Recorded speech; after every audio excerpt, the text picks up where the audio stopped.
Thank you.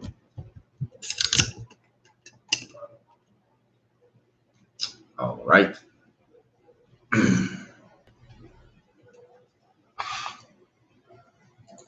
I have to say something, apparently. Hello.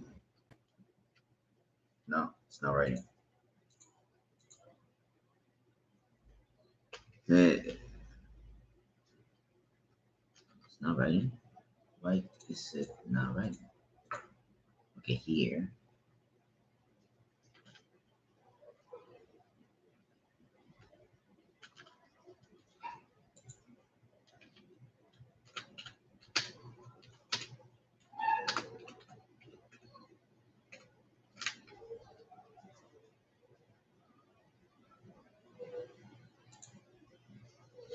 Okay. Wow. I got quite a lot of people. Hello, hello, hello, people. Hi. Well, this live we begin uh, with a bang because I got quite a lot of people. Normally, at this time, I'm still fixing the camera, as many of you probably have seen. Thank you, people, for being here um, in the Speak Up Club live sessions that we suddenly began doing in almost every Friday. It was sometimes only like once every 3 weeks, but later we seem to have a beginning traction and mostly comfort in my case, because at the beginning I wasn't very comfortable doing this thing. As I've mentioned in the past, working in front of a camera is not the same as working in front of people. And I can make a similar to that as when you are, for example, playing music. Playing music to a TV screen or to a monitor is not the same as playing with a band. And that's so cool to have, other musicians to give you that necessary feedback in the music at the moment that in which you are exchanging and connecting with musical notes. It's incredible. But even better than that experience is obviously playing with people. Now that speaking about it, my own experience as a musician, I did not really fare well when playing with people. I was a bit too shy, and that was always a thing that haunted me all the way to becoming a teacher. Can you help me with the light? I forgot to turn it on. Thank you. So, as I was saying before, it was a little bit of a problem for me because I learned music and performing music. Thank you.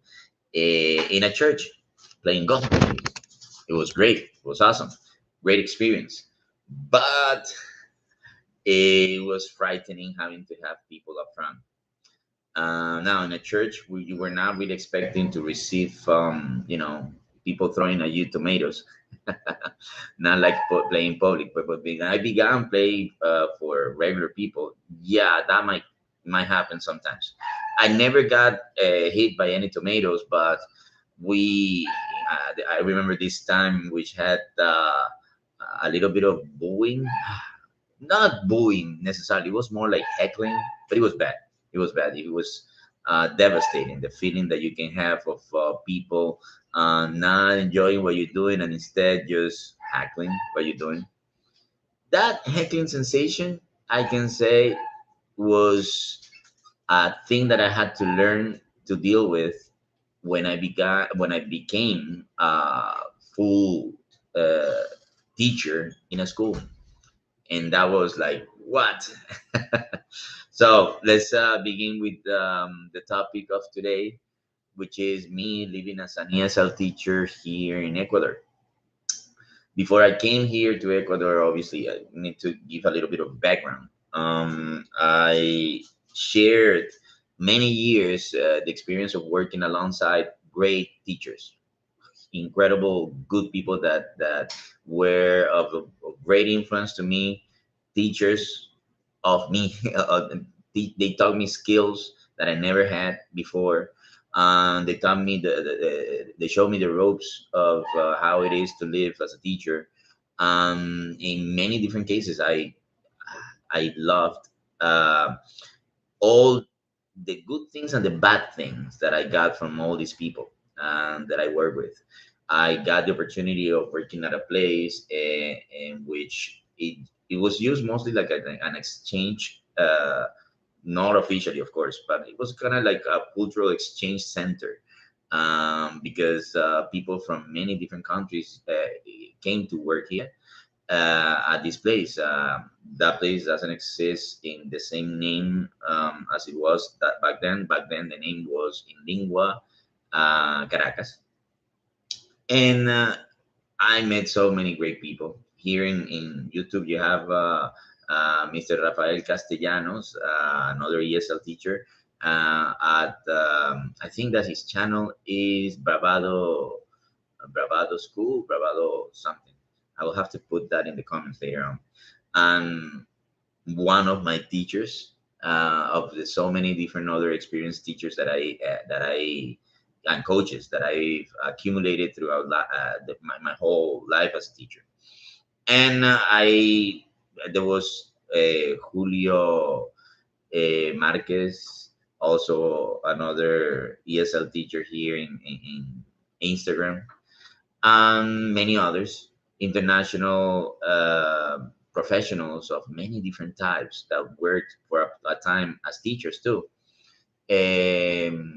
Among them, I remember Philip Irwin, a writer from Ireland. It used to be my boss. I had Laurie Team, Kate Hyde, and I had other different bosses back then that were really influential in the way in which I had to develop professionally in the field of teaching, since becoming a teacher in itself was not really something that I had uh, purpose myself to or poise myself to from my formation back in university. I never studied back then, of course, anything related to teaching. I studied something totally different, however connected, which is philosophy. That's why I major and in UCB. And my approach to teaching was through mostly hobbying. Although I must say that when I was a teen, I used to, get extra cash with these small gigs that I had teaching people. I had one of my ex students back then, Mr. Alfredo Mendoza. Hello, Alfredo. It's one of the people that are there live um, in our live through Instagram. And like him, I there were other people that I used to teach as a kid. Mostly, it was basically helping them in their homework as I was skilled in the language. Um, but when I grew up, I did not really pursue anything related to language training in itself. I just took a couple of courses that helped me with my grammar, but nothing else apart from that. I never really even finished a course. The more I did back home, I remember I studied in CBA, a famous institute. Many people don't have good experience of it. I did have good experiences of it, and I did no more than 3 levels at a time. So obviously, most of my formation was self-taught. But when I got into college, obviously I got involved into reading really serious stuff in both languages, and obviously my language skills had to or grow or I couldn't really have graduated if I didn't. You can say that obviously my approach to it was more academical than it was just living. I had part of it living through the experiences of having some friends that were from other different countries and with whom I only spoke in English. But again, not a thing that was all the time happening. I was still living like many of you in a context in which Spanish or first language was Spanish, and of course, you learning a different language when the context is contrary to that language makes it really difficult. Makes it difficult to sustain with time, especially to grow in leaps. That's the reason why the majority of people will obviously say or get to the conclusion that if you want to master a language, you're supposed to go to country in which that language is the language that you want to learn, and surely you will definitely master that language in short time. Then of course mastering that language outside that country is cumbersome, just to say the least. My great experience at meeting all these people from different countries. I met people from all across Europe, the US, Canada, across Africa, many countries from Africa, English native speakers like from Nigeria, from Botswana, from South Africa, etc. Kenya as well. And I met people from different places in Asia, different accents, Australia as well. We were exposed to so many different accents and so many different ways of seeing life that I can speaking for myself, my brain definitely suffered a great transformation. That transformation that I normally speak to my students today, that it is true. I mean, traveling in itself is an education experience for whomever wants to get good education. Just because you're going out of your comfort zone, you're getting to see the world for what it is, getting to grasp things for what they are, and your brain needs to cope with all those different changes that as a person you have to experience once you get out of that comfort zone that is your own country, your own culture. Now,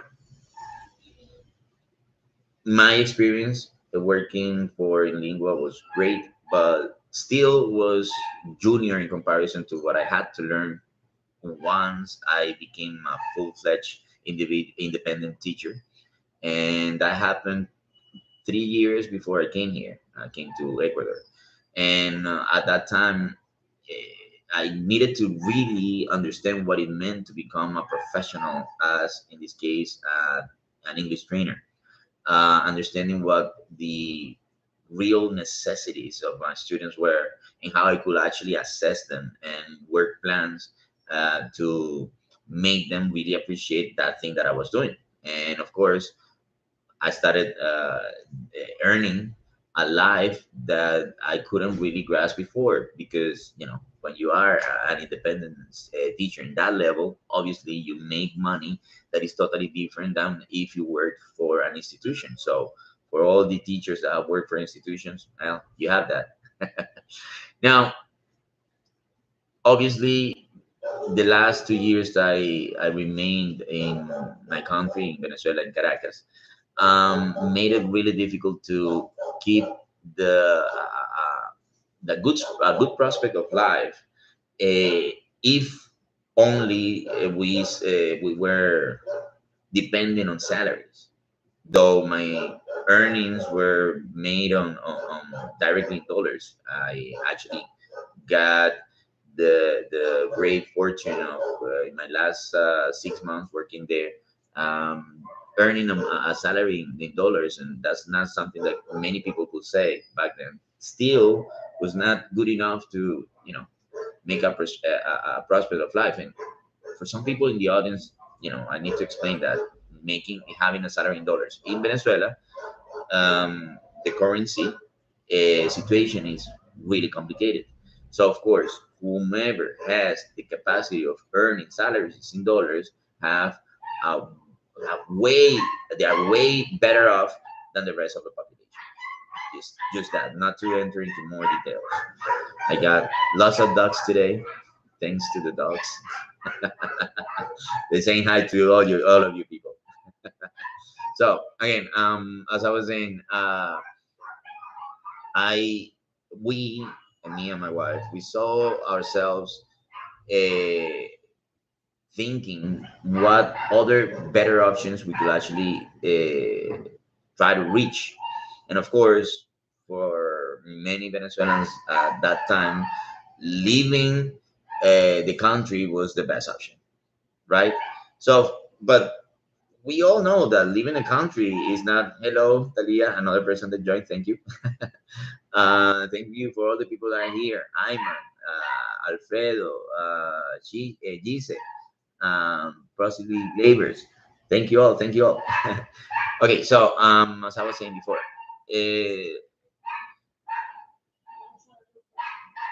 yes, it was not really a good, let's say, the options that you have when you want to travel to a different country are obviously limited on many different conditions. Among them, of course, your capacity of obtaining paperwork really fast.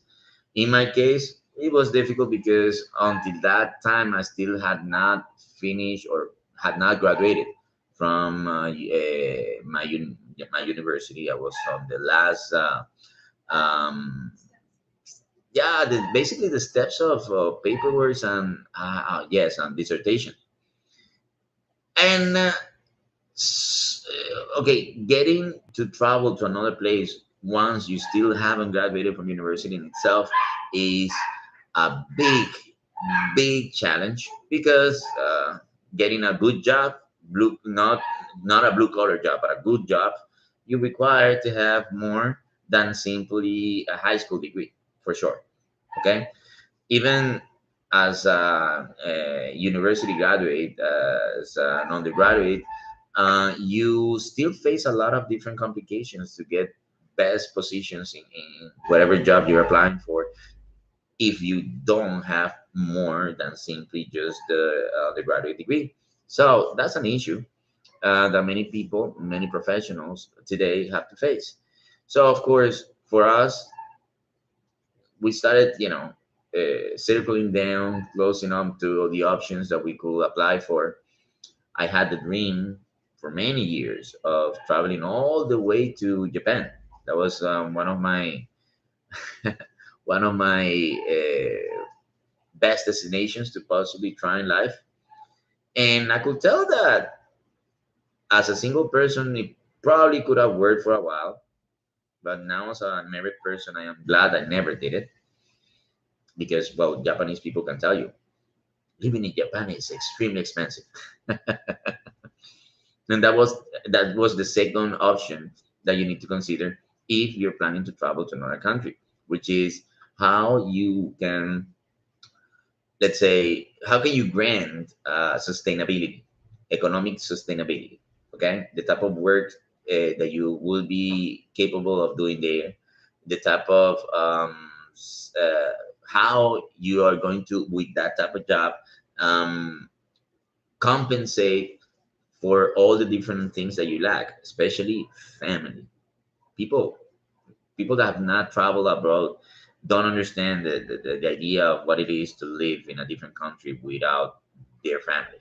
I mean, leaving mom, dad, that's heavy. Leaving brothers, sisters, cousins, that's really, really heavy. And all your friends, etc., etc., that's basically your world. If we get to become nostalgic about life, about our city, about our country, we don't really get frustrated or sorry or so sad so much about the country in itself, like the geographic space that we lost. It's mostly that people that were basically the world that we relinquished for simply just running after a dream, a possible dream. And for so many people, this dream becomes a nightmare.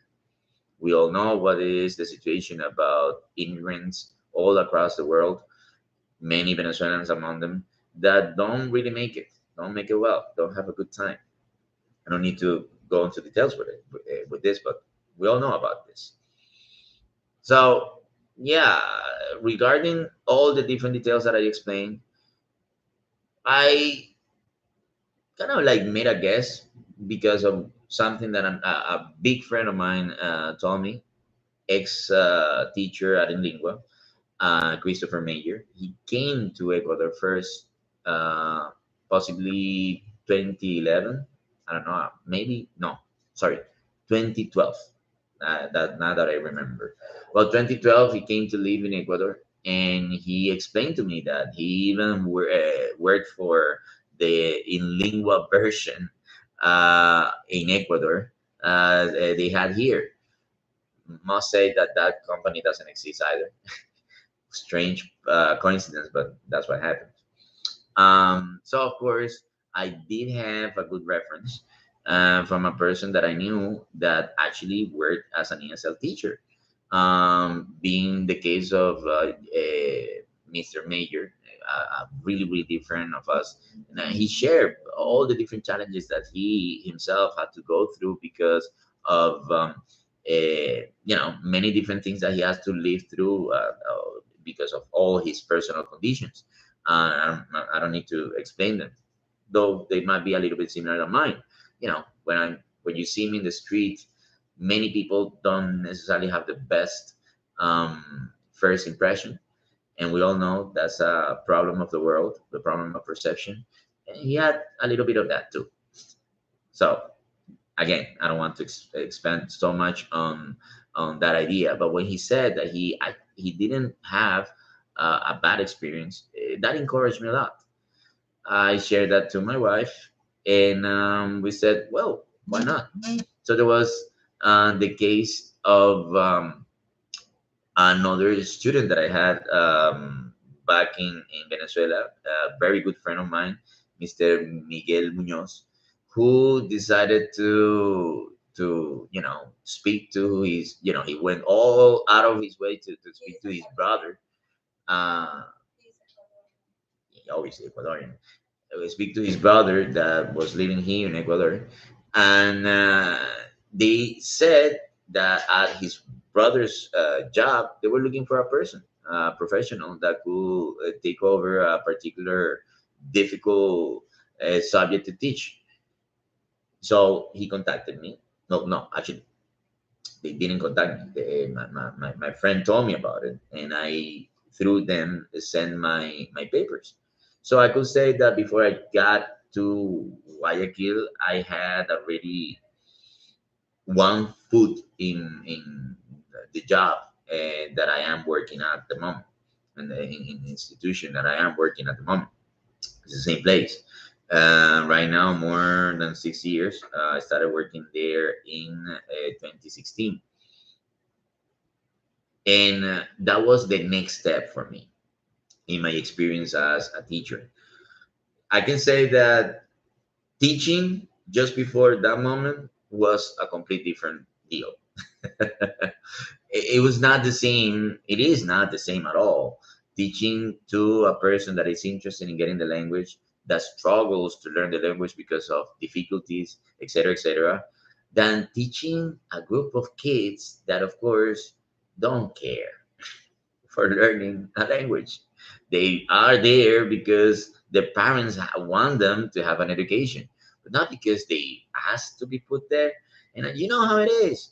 Iman can tell me a lot about this. It's not that easy to receive constantly instructions when you're not really ready to get instruction. And I understand that because I had to be a teacher too, a student, sorry, too, in my day. And being a student meant to, sometimes not being completely awake. So many times that I was at school and I was not 100% at school. I was looking at the teachers saying stuff to me, and I was in some other place. Why? Because no, that's something that happens to every person at that age. It's a normal thing not to have the best form of attention, or at least not the best mindset of attention that you could have. It's normal. And I guess that my students had to go through that situation and somehow bear me learning along the way. And I had to learn really fast. Believe me, these kids. One of the things that I must say about these kids is that in the past I didn't really care so much for humanity. I didn't at all. I preferred animals and plants, definitely. But these kids, they taught me how to love humans. In reality, it's how it is. And if you don't learn how to love humans, how to love these kids, oh my God, you're up for a really, really terrible moment, because there's no way that you can bear with the day to day at school, working in front of kids that are more than capable of telling things to you up front without any remorse, because it's their time too, right? When you are a teacher in a school, when you are a teacher in front of 20, 40, 50 kids, they are with you and you are with them. They have to bear the time that you are with them, and vice versa is exactly the same. And when that happens, there's so much of cultural, emotional, psychological exchange during that period of time that, without love, it will be just simply abuse from both sides. It will simply be abuse. And I don't recommend it at all. So, speaking about what we were mentioning before as becoming a teacher, learning how to deal with this situation was a must. But apart from that, learning what it meant to be satisfying my client. I had two totally opposite type of clients. Well, I could say three. Um, First, my employers that were obviously the institution that I work for, who had very specific objectives and requirements that obviously they were entitled to demand of me, because that's what they hired me for. And of course, not that I had 100% complete clear idea once I firstly got here, sorry, because again, first time working at a school, there was that. And then my other uh, customer, my other client, to say in a different form, were my students. I remember my first year was so traumatic. I had to work with high school first, high school being the last 3 years, junior, sophomore, and senior. And the subject that I had to develop was the subject of speaking. They hired me specifically for that. I remember that I had three courses, three levels each, 3 hours a week each course. And there were some courses I didn't want to see at all. I'm sorry. If anyone of my ex students are watching this, I'm really sorry that I had to confess that. But it was difficult. It was difficult. I could make the comparison to this experience probably for people that have lived in Venezuela.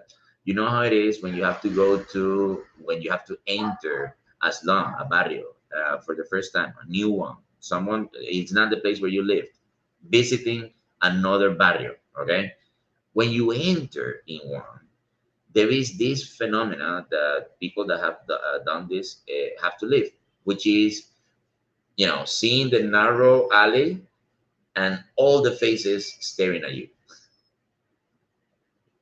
That sensation is more than demeaning. It's just frightening at the beginning. If you're not used to, you sometimes even, pull back. You say like, oh, I don't want to go.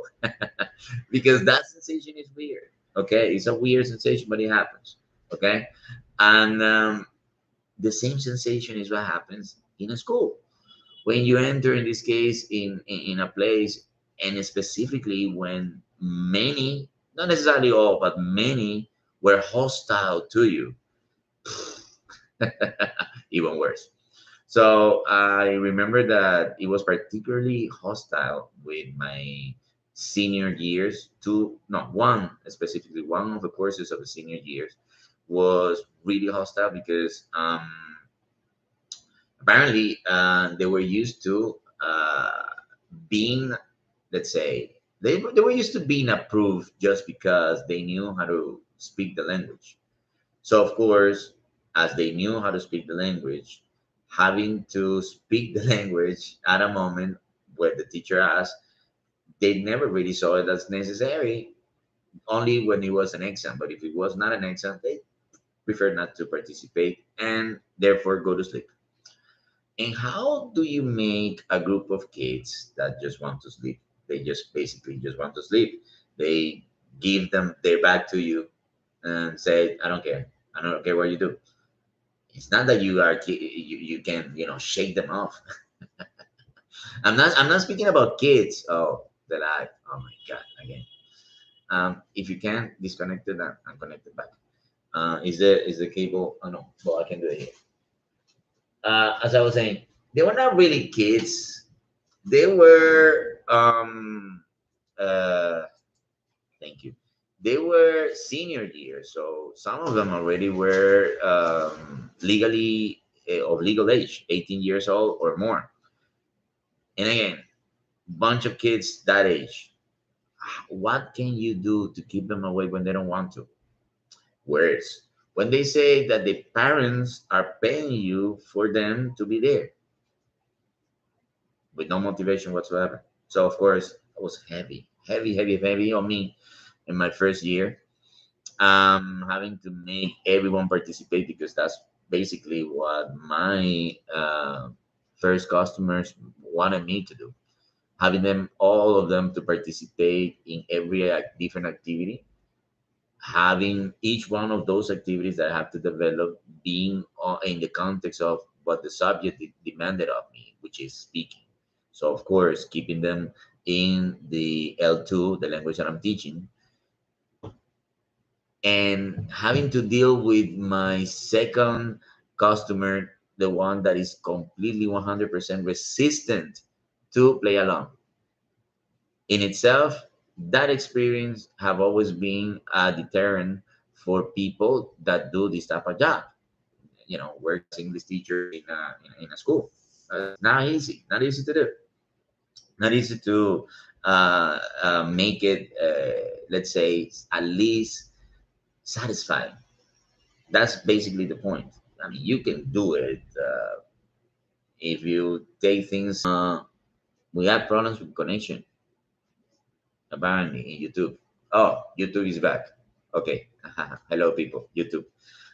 We had a little bit of problem with connections there, but we're back. Thank you. So again, having to deal with these issues had to or put me on a strain of me gaining as many skills as I could do. I had to say many things that I learned when I was a kid actually became really, really beneficial and useful as a teacher. I remember that as a kid, I was sort of trained in theater. I remember a teacher I had when I was a teen. That this all was experiences from church where I learned how to play music too. This was the church that I was raised because my family really Christian, Pentecostal and Baptist, both sides. They took me to church as if they were taking me to the baby daycare. So from early age all the way to my adulthood, early adulthood. And yeah, I picked up their skills in theater, skills in music, skills in oratory, skills in so many different things that I now must say that is not a complete cheat having been born in a church. There's the other part that is a little bit of a cheat, but you know what I mean. Getting the skills and getting the education and not having to pay too much for it, that's definitely welcome. And that's one of the things that I am the most grateful to my parents, allowing me to get the education I had since they didn't have anything else, no money to give me anything else, just great education. And I'm happy for it. So, yeah, this education allowed me to grasp things that I needed to from the moment I saw all these kids with all the needs that I have to face, all the difficulties, the psychological ones, the mental ones, the psychological and mental could be said the same. Sorry, psychological and let's say, political ones, because there were some. There were the cultural ones, of course, and others. And picking and grasping how people were, specifically people, dealing with people, so many different personalities in one classroom, and then the next classroom, and then the next classroom. I remember that before 2014, I could say that I could never really remember most of the names of the people that I met. And now I had to learn every period, every new year, school year, I had to learn more than 200 names. That was what I had to do. And I had to learn these more than 200 names in my first 2 weeks. Oh my God. Just thinking about it, it's giving me a little bit of a headache. Back then, I used to sleep with a headache almost every night. So that was a heavy experience. And that was only my first year. Now, my second year was a very interesting one. I could say that my second year was like back in college again, back in university, like all the way. I was um, ventured, fortunate, blessed of being experimented on with the schedule. They tried a form in which they simplify the exchange of teachers from classroom to classroom. And what they did in this case was just to assign one teacher per year as the sole language teacher, ESL teacher for that classroom. As this school that I'm working at, it has a bilingual profile. And that meant that these kids were supposed to receive minimum 5 different subjects with me. And those 5 different subjects that they saw were sometimes arranged in blocks of 4 hours in a day. Sometimes I have them 4 hours the first period and then one more hour at the end. So imagine. these kids, these kids are a great part of my life, and they will always be a great part of my life forever because I had nightmares for months with these kids that then became dreams, that then became, other different things. It's curious how we get to be transformed by this crazy thing of meeting another person. You know, a person is supposed to be a meaning itself, and every person is supposed to be a world. So, what it happens when two worlds meet? And what about thousands of worlds meet? And I can say that I met these worlds every day, every classroom, more than 25, more than 27 kids every day with different mood exchanges, with different attitudes that will vary and fluctuate throughout the week. And I had to deal with their needs and problems, and mostly my other customer that said that all of them needed to be happy. How? How can you keep everyone happy all the time? I understand YouTubers. They suffer a lot of trying to make or having an audience happy and not alienated.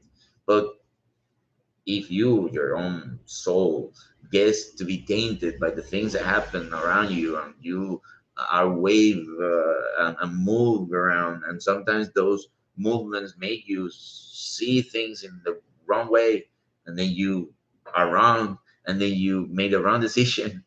If that happens to you, what if collectively a full group deals with that issue too? And if everyone is in a big mess mentally, the whole classroom in itself becomes what? It can become hell. And we sometimes live some hours, at least minutes at a day of hell. But then we manage to reach peace every day. We manage to reach peace. I think that even helped me with my own marriage. I'm always telling this to people. Living with people is not easy. And living with people that you married to is not easy at all. It's even more difficult. Why? Because they're not your family, obviously. When it is your family, you excuse them by saying, ah, it's my brother, ah, it's my mom, ah, it's my dad. But living with someone that is neither of them, it's like, it's my wife or it's my husband. It's difficult. It's difficult because you obviously have to live your life by constantly making a projection of everything that this entails. And if you slip up on being of that awareness, you can mess up your life terribly. You can do stuff to the people you live with, that will simply just give you back toxicity. You make your life toxic because you come out toxic, and you have to be careful. So the same thing happened with these kids. Getting mad at them was never really something I could profit from. But there were so many different reasons to be mad at them. Just sending homework. I was obligated to send them homework.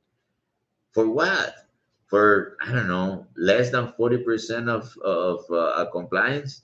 Come on. And then if you fail more than three, the whole school was against you, because then that meant that you were a bad teacher. Yeah, those are the standards that you're put to if you're a teacher today. Maybe teachers back when I was a kid, they never really had to deal with those things. And I remember that in a classroom, it could easily be that at least 30 of 60 of my classmates had to go to supplementary. Yeah, and if they never passed that one, yes, they for sure had to repeat the school year. Today, that doesn't happen.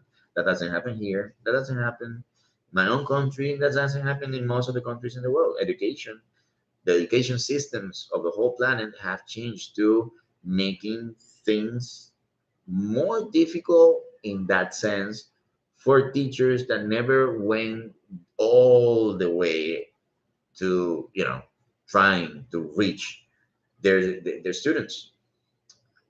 Doing that, reaching your student, reaching out your students, to making a contact that is beyond simple the obligation. So the academic and even the spiritual part gets transmitted. Doing that, not so simple.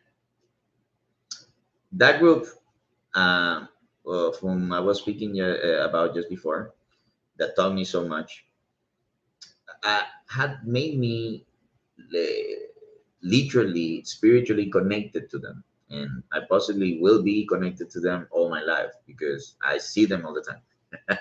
I'm not teaching them. I haven't taught them for 3 years, and I still see them all the time.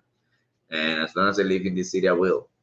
And I know for sure that they're always gonna have at least any reference or some reference about anything of what they learned during those years with me, because somehow I acted like a foster parent to them. That level of closeness, that level of connection that I had with so many different, uh, Mr. Raul is here. Hello, Raul. So many different souls at the time. That level of connection was not for granted. You cannot really take it for granted. You could actually lose it. But it was not something to scoff off. It was something that developed into different ways for me to actually project myself as a professional in my field. And I owe it all to this group. I can say that I am a much better teacher than I was just because of them. And I am much better teacher now in this moment with my new courses than I was with them. So sorry, people. You saw the diamond in brute with me. Sorry, people. But thank you again. You guys were incredible with me, and I'm really glad that we shared this time. It was very important, and for that, I must say that those were seeds that helped me let's say, thinking beyond the conditions of the sorry, the conditions, not the limitations of what a classroom is supposed to be. Thinking on them, I started with the idea of, if I receive so much from them, I'm supposed to give something back too. Well, at least I was taught that way from by my parents, that whatever you do, whatever you receive from someone, you need to pay it back in a way. Okay. And I am announcing today the opening for specifically this group of kids. Once every, let's say, once every 2 weeks, it's gonna be more or less like that. We're gonna be opening in the option of the live. We're gonna be opening a Q&A, and I know what I know. You know what this means, Q&A, because we worked with this concept long, long, long time ago for many different reasons. And with this Q&A, basically my intention is to offer a type of, let's say, assessment of, in a way, a type of even coaching to all these people that, you know as I can see, many of my contacts today have been people that I have talked in the past. So all these people that want to one day, hello, Mr. Camaleon. I don't know who Camaleon is. Put your name. Julio. Hey, Mr. Julio. So another one there. Thank you. So most of these people that have been connected with me through my career as a teacher, being workers, being students, etc., etc., might want to use this space, if you want to ask me questions about whatever. Now you probably say, well, why? Why asking me questions? It will be any beneficial to you guys? Well, because two heads thinks better than one. Sometimes when you air a question, right? Yes, exactly, Raul. The Q&A is back. So once you dare yourself to air a question, in itself, what you're doing is questioning yourself. You are you're cueing thought in your brain. You're organizing your mindset to discover. And that process is a great process that is for you beneficial, and of course for me beneficial. So the rules that apply for the Q&A will be the same rules that we had back then. I will be 100% honest. I will try to simply just keep names out, but the rest, I will be 100% honest with the type of answers I will give you. If I don't know a thing, I simply will promise to help you dig around it, find out. Why not? We can try to do that thing. We can even work with reaction. I know you guys have a lot of different interesting things to do, and specifically to all my ex students, the ones that were with me from early age until now. You are facing stuff now that you're a little bit older. You're facing stuff now that possibly you find it hard to say, difficult sometimes to ask maybe some other adults. And I'm giving you the option to do that live in front of a lot of people. Weird, right? But hey, if you dare, believe me, that's gonna be a great way of experience. Hello, Mr. Ayman. Hi. Are we having also here via YouTube and via Instagram? So the Q&A, not today. Today was just announcement, but starting on the 2 weeks. Let's make it every 2 weeks to make it really, really steady, a steady and a fixed meetup with you guys. Every 2 weeks, we are launching Q&A open, and basically, you guys will take over the conversation. I simply will try to follow what you guys want me to speak about, and who knows? This can even evolve to making some sort of a mixed up with other people that want to try and participate. That would be awesome. So it's already announced, and I'm really glad that the people I wanted to be heard by are here. So thank you, thank you, thank you. Now, before I go, because it's time, let's see some questions. Now I'm gonna be taking the time to check in this yeah, the chat is in YouTube. I got Mr. Iman. I got Mr. Jeffrey. Hello, what's up? Uh, yes, Raul, you can make all the questions you want without shame, but obviously I would only answer to you in English because that's what the A-létheia is all about. It's all about cultural exchange. So let's see. If anyone wants to make a question just before I go, let's begin with that one. So we can close from there. Let's see. I got, what does that mean? Nice, aletheia. Aletheia is a term, Greek term. What it means is the truth. And, the truth in itself is very traumatic. And in itself, the truth is very problematic because everybody have a truth. There is the objective truth, but it is objective as long as there is, in this case, an interest. Truth themselves tend to be difficult to be proven. There are facts. Facts, yeah, can be proven, but hmm, truth has that extra value that comes with organization of thought. And as long as there is organized thought, there is a position. So truth in itself, it is a problem, and that's why we love that term to define what we do, because we dwell between two languages, giving our audience a language assessment, and that's what we do: language assessment in both languages, English and Spanish. Yeah. So I hope that I answered that question. Let's see if another person wants to ask another question. No?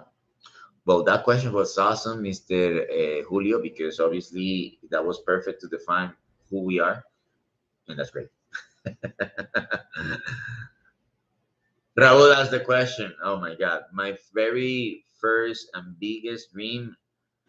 Well, I had different dreams. Like, for example, I remember my first dream career was wanted to become an astronaut.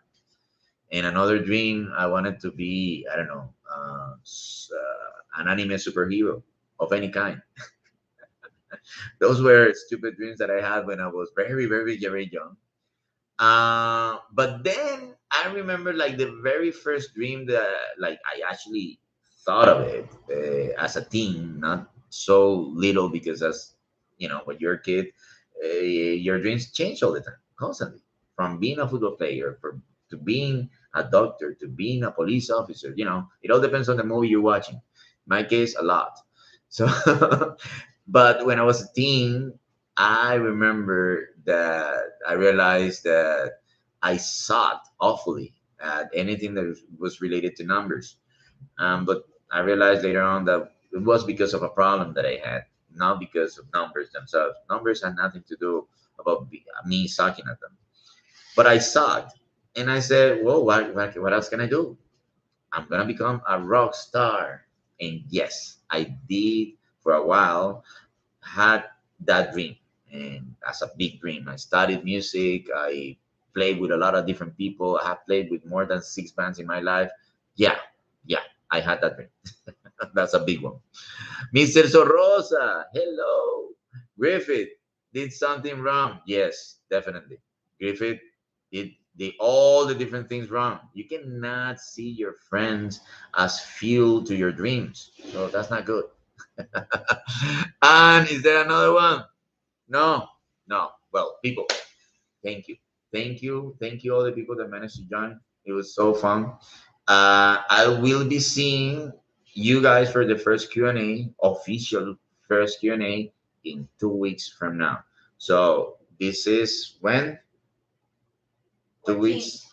No, yeah, I know 14, but The in two first weeks, week of that will be the November. 28th, 28th of October. So close to Halloween. Interesting. I hope that you guys have something cool for me with cool questions. Yeah, good. Well, people, thank you. Thank you all for being part of this new dream. Speaking about dreams that we're launching tonight. Okay, bye bye. Good luck. For all our regular audience, well, every Friday it's gonna be apparently a very interesting thing to discover. Bye bye, people. And this one goes live. Remember to check first. No, here. Yes, I want to leave. All right, bye bye. And in this one, Danny. Hello, Danny. Okay, yes, definitely. In 2 weeks, Danny, we're gonna be here. Okay, so I invite you, Danny, at this time. 2 weeks. Bye bye. But we have next week also. Yeah, well, but we have No, the Q&A. not the Q&A. Now I don't know how to get out of yes, here. Bye bye, people. Good luck. He was a Danny, Danny, Danny wish, Danny